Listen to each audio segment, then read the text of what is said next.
بسم اللہ الرحمن الرحیم۔ السلام علیکم ورحمۃ اللہ وبرکاتہ۔ میں ہوں مجاہد حسین اور آپ دیکھ رہے ہیں اسلامک اسٹوڈیو۔ سعودی عرب کا ایک دور افتادہ گاؤں لینا عہد قبل از تاریخ کے کئی عجائبات پر مشتمل ہے۔ یہاں حضرت سلیمان علیہ السلام کے لشکر کے لیے جنات کے کھودے گئے 300 کنویں بھی موجود ہیں۔ ان میں بیشتر اگرچہ ناکارہ ہو چکے ہیں مگر 20 کنووں سے لوگ اب بھی میٹھا پانی حاصل کرتے ہیں۔ جنات نے یہ کنویں زمین کی بجائے سخت چٹانوں کو توڑ کر بنائے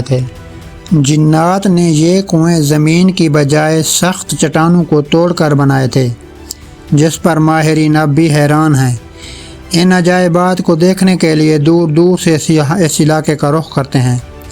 العربیہ کی رپورٹ کے مطابق سعودی عرب کا یہ گاؤں لینا مملکت کے شمالی شہر رفح سے 100 کلومیٹر کے فاصلے پر ہے۔ یہ قدیم علاقہ اسٹریٹجک اہمیت کے ساتھ ساتھ متعدد آثار قدیمہ کی وجہ سے ملک بھر میں شہرت رکھتا ہے۔ یہاں ایک قدیم قلعہ بھی ہے۔ پرانے زمانے میں بیت المقدس اور یمن کے مابین پیدل سفر کا مشہور رستہ بھی اسی گاؤں سے گزرتا تھا۔ عدن سے عراق جانے والی ملکہ زبیدہ کی بنائی ہوئی مشہور سڑک درب زبیدہ بھی یہیں سے ہو کر جاتی تھی۔ اب بھی سیر و تفریح کے لیے شائقین بڑی تعداد میں اس علاقے کا رخ کرتے ہیں۔ سعودی محقق حمد الجاسر کا کہنا ہے کہ اس قدیم گاؤں میں حضرت سلیمان علیہ السلام کا لشکر بھی اترا تھا۔ سلیمان علیہ السلام جب اپنا لشکر لے کر یمن جا رہے تھے تو یہاں ٹھہرے تھے۔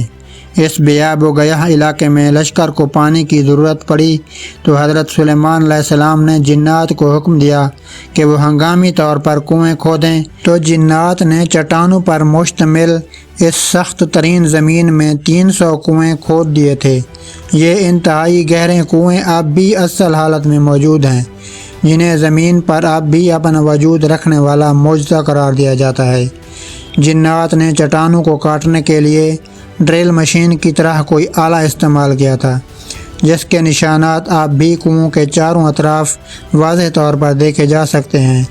ماہرین اس پر تحقیق کر رہے ہیں کہ جنات نے آخر کس طرح ان سخت چٹانوں کو 60 سے 80 میٹر کی گہرائی تک کاٹا تھا اور انہوں نے کون سے آلات کی مدد حاصل کی تھی۔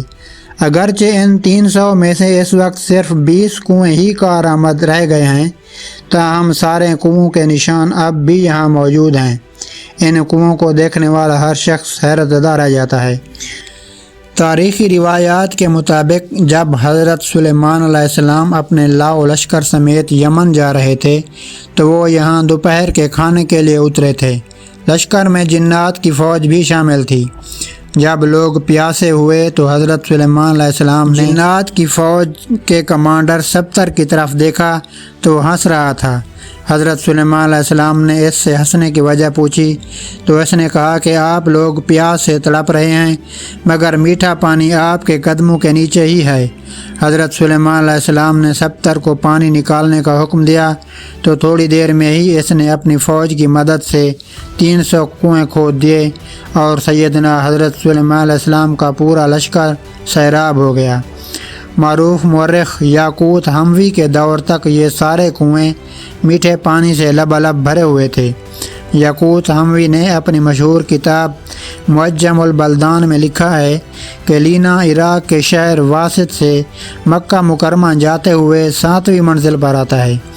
یہ علاقہ اپنے میٹھے پانی کے کنووں کی وجہ سے شہرت رکھتا ہے۔ ان کنووں کی وجہ سے یہ علاقہ بعد میں ایک تجارتی مرکز بن گیا تھا، جہاں عراق اور عرب کے تاجر منڈیاں لگاتے تھے۔ نجد سمیت سعودی عرب کے شمالی علاقوں کے لوگ یہاں آ کر خریداری کرتے۔ تاجر اپنا سامان تجارت کو یہیں اگلے سیزن تک محفوظ رکھنے کے لیے پہاڑوں پر بنے ہوئے بڑے بڑے گوداموں میں رکھتے، جنہیں سیابید کہا جاتا ہے۔ یہ گودام اب بھی وہاں موجود ہیں۔ علاوہ ازیں یہ علاقہ مختلف آثار قدیمہ کی وجہ سے بھی شہرت رکھتا ہے۔ سعودی حکومت نے یہاں ایک شاہی قلعہ تعمیر کرایا ہے۔ 1354 ہجری میں تعمیر ہونے والے اس قلعے کو گارے، پتھروں اور لکڑیوں سے بنایا گیا ہے۔ یہ واضح رہے کہ حضرت سلیمان علیہ السلام کو حق تعالی نے جنات پر بھی حکومت دی تھی۔ جنات نے ان کے حکم سے بیت المقدس کی تعمیر میں حصہ لیا تھا۔ وہ دور دراز سے پتھر اور سمندر سے موتیاں نکال کر لاتے تھے اور ان کی تعمیر کردہ عمارتیں اب بھی موجود ہیں۔